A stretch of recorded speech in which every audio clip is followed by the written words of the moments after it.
आज हम देखने वाले हैं कि 2026 के अंदर हमें एक नए पासपोर्ट के लिए कैसे अप्लाई करना है।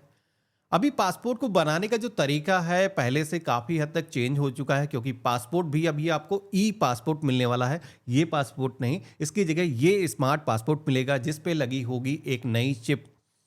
तो इस वीडियो के अंदर आपको दिखाऊंगा किस तरीके से पासपोर्ट के लिए हमें अप्लाई करना है। पासपोर्ट हमें जितना जल्दी हो सके बनवा लेना चाहिए, क्योंकि पासपोर्ट को लेकर के गवर्नमेंट के कई सारे कंप्लाइंसेस होते हैं। तो अगर आपके पास में अपना आधार कार्ड और हाई स्कूल की मार्कशीट है तो आपका जो पासपोर्ट है बस इतने ही डॉक्यूमेंट से बन जाएगा। कुछ केसेस के अंदर अगर आपके पास में मार्कशीट नहीं है तो उसकी जगह पैन कार्ड इस्तेमाल करके भी पासपोर्ट बना सकते हो। मैं आपको लाइव दिखाता हूँ। सबसे पहले तो हमें सर्च करना है पासपोर्ट सेवा। तो हमारे सामने गवर्नमेंट की जो ऑफिशियल वेबसाइट है आ जाएगी। वैसे इसका जो लिंक है हमने वीडियो के डिस्क्रिप्शन में और आपको पिन कमेंट के अंदर दे रखा है, जहां से भी आप डायरेक्टली इस पोर्टल पर आ सकते हो। अब यहाँ पर हमें एक नए पासपोर्ट के लिए अप्लाई करना है, जिसके लिए सबसे पहले तो इस पोर्टल पर हमें लॉगिन करना होगा। उसमें भी अगर हम पहली बार आ रहे हैं तो हमें रजिस्टर के ऑप्शन पे क्लिक करके एक आईडी हमें क्रिएट करना होगा, जिसके लिए हमें यहाँ पर पासपोर्ट ऑफिस के ऑप्शन पे क्लिक करना है। अपना जो कंप्लीट नेम है दर्ज करना है, ईमेल आईडी है इंटर करना है। यहाँ पर आप सभी से पूछा जाएगा कि आपकी जो ईमेल आईडी है क्या आप इसे लॉगिन आईडी बनाना चाहते हो। तो अगर आप यस के ऑप्शन पे क्लिक करोगे तो यही जो आपकी आईडी है ये लॉगिन आईडी के तौर पर सेट हो जाएगी, जिसमें कि आपको चेक अवेलेबिलिटी के ऑप्शन पे क्लिक करके ये ज़रूर वेरीफाई कर लेना है कि ये जो आईडी है अवेलेबल है या नहीं है। जैसे कि मेरे केस में ये जो लॉगिन आईडी है अवेलेबल है। हमें अपना एक पासवर्ड सेट करना है, जो कि हम 8 डिजिट का अपने मर्जी का जो पासवर्ड है वो रख सकते हैं। एग्जाम्पल मैंने दिखा रखा किस तरीके का पासवर्ड आपको रखना है। इसके बाद में आपको साइन अप के ऑप्शन पे क्लिक करना है। तो यहाँ पर आपने जो ईमेल आईडी दर्ज किया होगा उस ईमेल आईडी को वेरीफाई करने के लिए उस पर एक ओटीपी सेंड किया गया है। तो हमने यहाँ पर इंटर कर दिया है, साइन अप के ऑप्शन पे क्लिक करेंगे तो इस तरीके से हमारी जो लॉगिन आईडी है वो क्रिएट हो चुकी है। तो हमने अपनी ईमेल आईडी दर्ज किया है, कंटिन्यू के ऑप्शन पे क्लिक करेंगे, जो पासवर्ड हमने सेट किया था यहाँ पर दर्ज करेंगे और साइन इन के ऑप्शन पे क्लिक करेंगे। तो इस तरीके से हम पोर्टल के अंदर लॉगिन हो चुके हैं।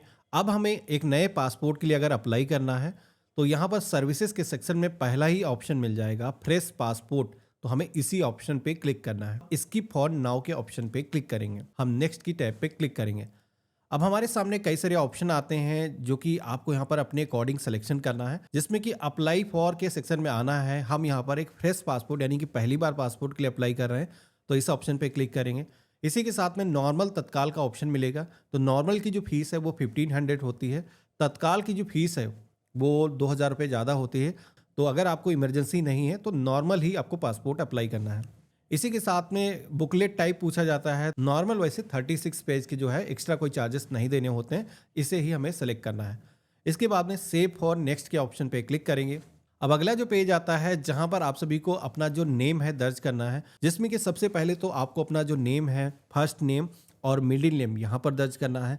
सर नेम अगर आपके नेम के अंदर है तो यहाँ पर रहेगा।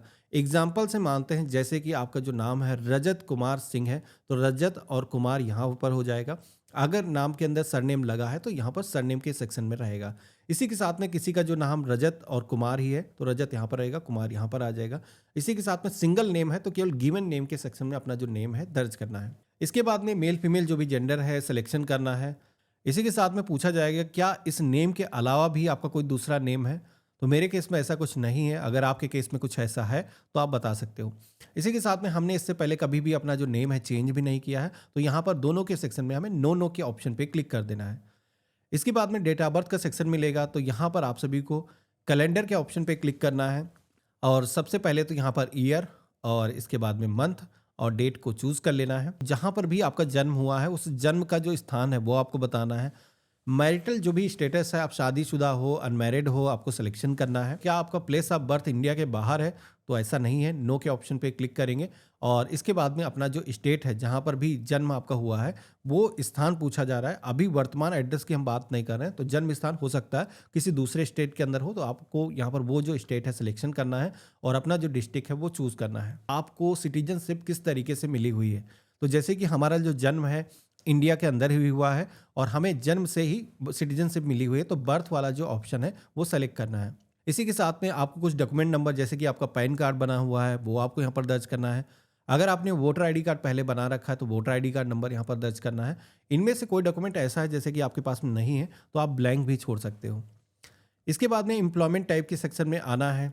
यहाँ पर कई सारे ऑक्यूपेशन के ऑप्शन दिख जाएंगे। तो अगर आप गवर्नमेंट सर्वेंट हो या फिर आप प्राइवेट सेक्टर के एम्प्लॉय हो, आप एक स्टूडेंट हो, हाउसवाइफ हो, तो जिस भी कैटेगरी के अंदर आते हो आपको यहाँ पर सिलेक्शन करना है। जैसे कि हमने सेल्फ एम्प्लॉयड सेलेक्ट कर दिया है, खुद का काम करते हैं। इसी के साथ में यहाँ पर आप सभी से पूछा जाता है कि ये जो व्यक्ति हैं जिनका आप पासपोर्ट बना रहे हो, इनके पेरेंट या फिर इनके जो स्पाउस हैं, जो जीवन साथी हैं, वो गवर्नमेंट सर्वेंट तो नहीं है। तो अगर कोई ऐसा व्यक्ति है जैसे कि उनकी जो पत्नी है वो गवर्नमेंट सर्वेंट के अंदर है, या फिर पति गवर्नमेंट सर्वेंट है, या फिर कोई माइनर बच्चे हैं जिनकी जो एज है 18 साल से कम है, तो ऐसे में आपको यस के ऑप्शन पे क्लिक करके बताना है। मेरे केस में नहीं है, आप नो के ऑप्शन पे क्लिक करेंगे। अगला सेक्शन मिलेगा एजुकेशनल क्वालिफिकेशन का, जहाँ पर कई सारे स्लैब दिखाए गए हैं, जैसे कि आपकी जो क्वालिफिकेशन है 7वीं से कम है, 8वीं या फिर 9वीं है, 10वीं से ज़्यादा है। तो अलग अलग ऑप्शन दिए गए हैं, ग्रेजुएशन का ऑप्शन दिख जाता है। तो जो भी क्वालिफिकेशन का लेवल है सिलेक्शन करना है। इसके बाद में अगला ऑप्शन मिलता है जहाँ पर नॉन ईसीआर कैटेगरी के अंदर एलिजिबिलिटी को चेक करने का ऑप्शन दिया गया है, जहाँ पर आपकी जो क्वालिफिकेशन है अगर 10वीं से ज़्यादा है तो आपको ऑटोमेटिक आपका जो पासपोर्ट मिलेगा वो नॉन ईसीआर कैटेगरी का मिलेगा।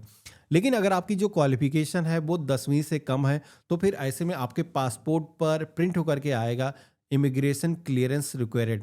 हालांकि पासपोर्ट दोनों के केस में बन जाएगा, केवल डिफरेंट इतना होता है, अगर इमिग्रेशन क्लियरेंस लिखा हुआ है तो गल्फ कंट्रीज़ के अंदर अगर आप काम के लिए जा रहे हो, जॉब करने के लिए जा रहे हो, तो वहाँ पर एक क्लियरेंस के प्रोसेस से गुजरना होगा। अदरवाइज दोनों ही पासपोर्ट अगर आप टूरिस्ट वीज़ा पर जा रहे हो तो सेम काम करते हैं, कोई दिक्कत नहीं है। तो यहाँ पर इस तरीके से सिलेक्शन कर लेना है। इसके बाद में विजिबल डिस्ट्रीब्यूशन मार्क का एक सेक्शन मिलेगा, जहाँ पर अगर आपके बॉडी पर कोई पहचान चिन्ह है, कोई चोट का निशान, मसा, तिल का निशान, तो ऐसा कुछ है, अगर आप डिस्क्लोज करना चाहो तो बता सकते हो। हालांकि ज़रूरी नहीं है, अगर आप चाहो तो ब्लैंक भी छोड़ सकते हो। इसके बाद में अगला सेक्शन मिलेगा आधार नंबर का। तो यहाँ पर हमें अपना जो आधार नंबर है दर्ज कर देना है। कुछ लोगों के केस में ऐसा हो सकता है कि आधार नंबर ना हो, तो ऐसे में आप ब्लैंक भी छोड़ सकते हो। आई एग्री के ऑप्शन पे क्लिक करेंगे और सेव एंड नेक्स्ट के ऑप्शन पे क्लिक करेंगे। तो इस तरीके से हमने जो भी डेटा अभी तक सेव किया है वो यहाँ पर सुरक्षित हो चुका है। इसी के साथ में एप्लीकेशन का एक रेफरेंस नंबर जनरेट होकर के आ चुका है। ये जो नंबर है हमें नोट कर लेना है। अब इसके बाद में फॉर्म में आगे की इंफॉर्मेशन है वो हमें दर्ज करना है, जिसमें कि फादर का नेम, यहाँ पर फर्स्ट नेम, मिडिल नेम, जिस तरीके से आपने अपना नाम फिल किया था उसी तरीके से दर्ज करना है। सर नेम अगर है तो यहाँ पर दर्ज करना है। माता का नाम यहाँ पर रहेगा। लीगल गार्जियन अगर आपके केस में एप्लीकेबल है तभी रहेगा, नहीं तो आप इसे ब्लैंक छोड़ सकते हो। स्पाउस नेम यानी कि जीवन साथी का नेम, तो अगर पति अप्लाई कर रहा है तो पत्नी का नाम, पत्नी अप्लाई कर रही है तो पति का जो नाम है यहाँ पर दर्ज करना है। इसके बाद में सेव एंड नेक्स्ट के ऑप्शन पे क्लिक करना है। अगला पेज आएगा जहाँ पर हमें अपना जो एड्रेस है वो दर्ज करना है, जिसमें कि सबसे पहले तो आपको ये काम करना है कि आपका जो हाउस नंबर है, जो भी बिल्डिंग अपार्टमेंट का नंबर है वो आपको दर्ज करना है। इसी के साथ में जो भी एरिया लगती है, लोकेलिटी है, यहाँ पर दर्ज करना है। यहीं पर आपको अपना स्टेट सेलेक्ट करना है, डिस्ट्रिक्ट का नाम चूज कर लेना है, और आपका जो पुलिस स्टेशन लगता है इस लिस्ट में से आपको अपना जो थाना लगता है उसको चूज कर लेना है। इसी पुलिस स्टेशन के अंदर आपको पुलिस वेरिफिकेशन होगा, तो ध्यान से सही से ये सारी इंफॉर्मेशन सेलेक्ट करना है। इसी के साथ में आपको अपना जो मोबाइल नंबर है विदाउट एनी कंट्री कोड के दर्ज करना है। यहाँ पर आपको अपनी जो जीमेल आईडी है इंटर कर लेना है। इसके बाद में एक ऑप्शन मिलेगा परमानेंट एड्रेस अवेलेबल, तो हमें यहाँ पर यस के ऑप्शन पे क्लिक करना है। जैसे हमने यस के ऑप्शन पे क्लिक किया है तो हमारे सामने अगेन एक क्वेश्चन आएगा, जिसमें कि यहाँ पर पूछा जा रहा है कि आपका जो प्रेजेंट एड्रेस है वो परमानेंट एड्रेस दोनों सेम है। तो अगर हम यस के ऑप्शन पे क्लिक कर देंगे तो हमें अलग से कोई डिफरेंट एड्रेस दर्ज करने की ज़रूरत नहीं होगी। लेकिन अगर आपके केस में काम के सिलसिले में वर्तमान में किसी दूसरी लोकेशन में हो और आपका परमानेंट एड्रेस भी है तो आप नो के ऑप्शन पे क्लिक कर देंगे। अब जैसे कि मेरे केस में और मोस्टली लोगों के केस में सेम ही होगा, तो हम यहाँ पर यस के ऑप्शन पे क्लिक कर देंगे, तो हमें अलग से कोई एड्रेस दर्ज करने की ज़रूरत नहीं है। अब इसके बाद में हमें सेव एंड नेक्स्ट के ऑप्शन पे क्लिक करना है। अगला ऑप्शन आता है इमरजेंसी कॉन्टैक्ट डिटेल का, जिसमें कि आप अपने परिवार के किसी भी एक सदस्य की, आपके मम्मी पापा या फिर आपके भाई हैं, उनकी एक डिटेल आप यहाँ पर दे सकते हो, जिसमें कि आपको सबसे पहले तो उनका जो नाम है मेंशन करना है। इसी के साथ में उनका जो एड्रेस है वो एक ही लाइन के अंदर फिल किया जाएगा, और उनका जो मोबाइल नंबर है, ईमेल आईडी उनकी जो है यहाँ पर दर्ज करना है, और सेव एंड नेक्स्ट के ऑप्शन पे क्लिक करना है।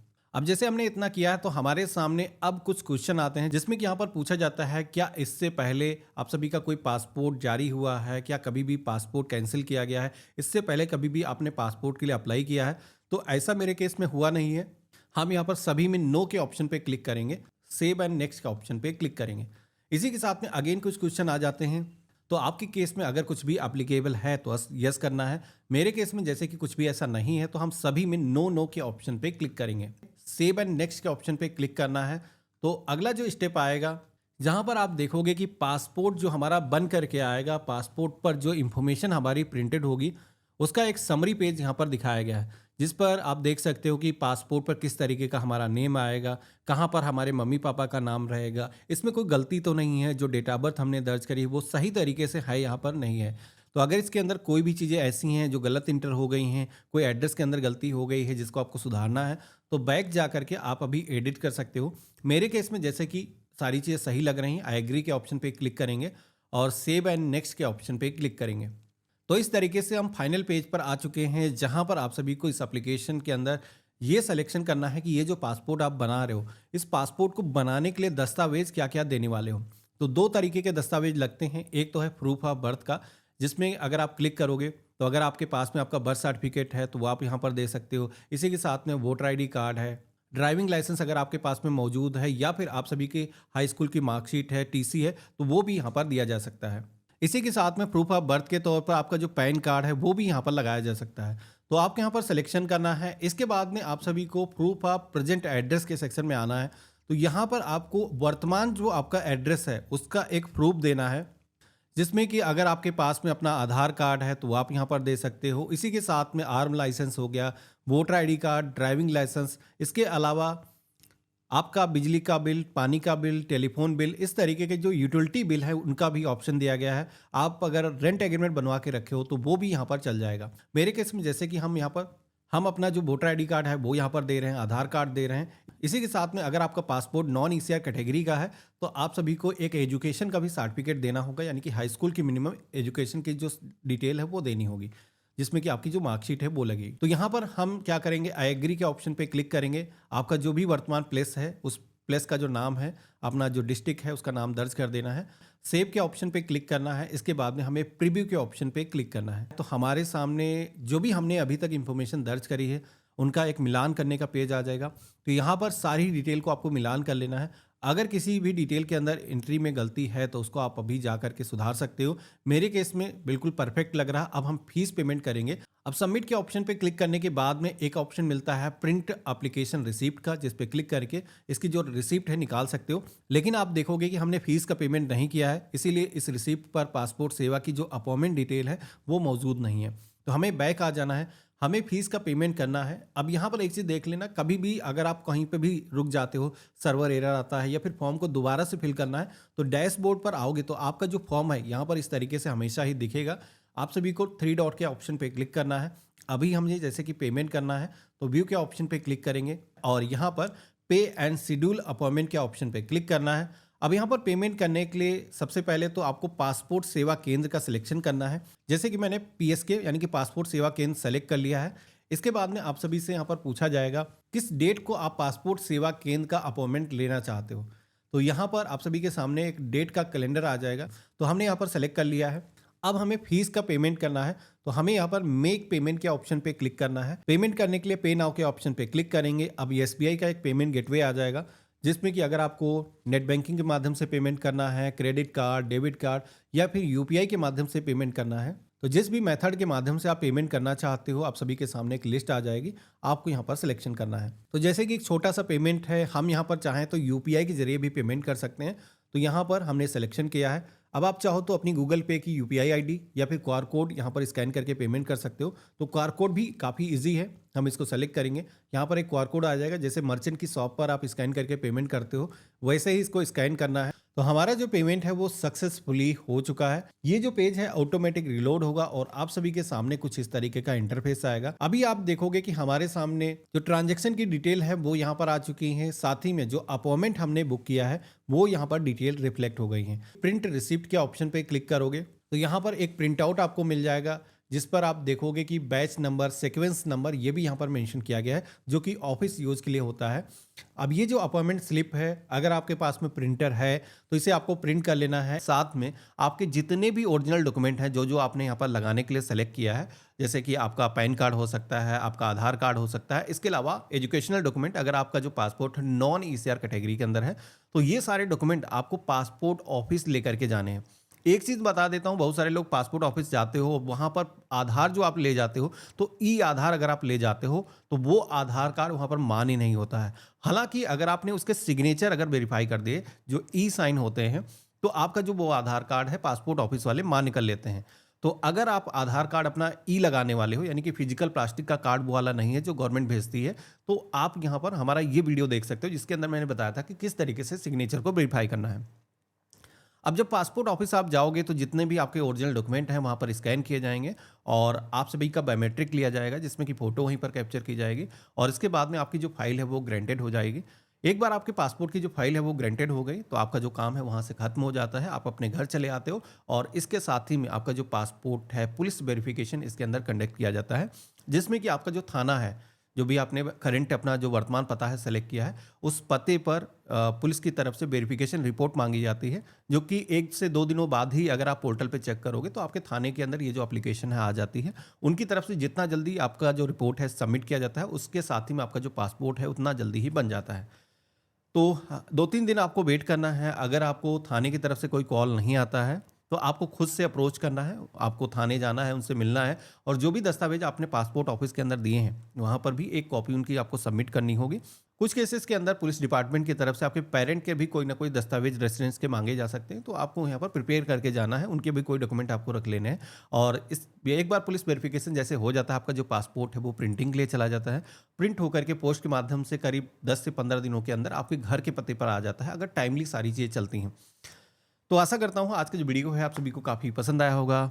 वीडियो पसंद आया तो इसे लाइक करना, चैनल पे नए हो सब्सक्राइब कर लेना। हम मिलते हैं ऐसे ही एक नया वीडियो में, तब तक के लिए गुड बाय, जय हिंद।